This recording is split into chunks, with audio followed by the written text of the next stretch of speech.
Hi, I'm John Rowland, and I'm going to shoot a quick video here to help people who have gotten one of our 36D Highland Park drop saws and instructing on how to wire it. It's quite simple, but if you're not familiar with this kind of stuff, it can be a little confusing, so I'm going to try and make that less confusing.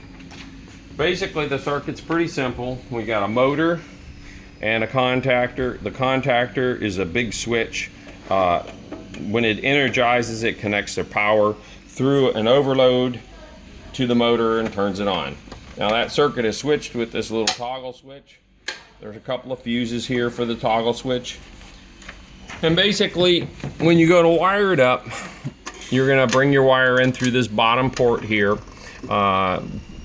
Probably should use something like a 10 gauge SJO, which is a black rubber jacketed wire similar to this.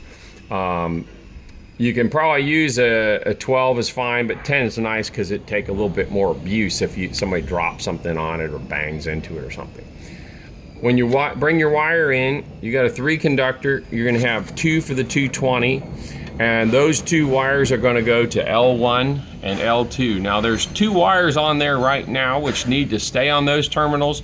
Those feed the control circuit which goes to the switch here. So you're going to come in with your wire, put your 220 across L1 and L2. Now you'll see as it goes through the contactor, that's what goes out to the motor. Then you got your ground wire, and you're going to hook your ground to your ground on your input, and then tighten this tape clamp down here to keep the wire from pulling on the circuit. If you look at the circuit, this shows what's in it. This comes in the control box of the saw. Your 220 volt coming into L1 and L2 shows the motor, the overloads, and how the control system's wired up. That's basically it.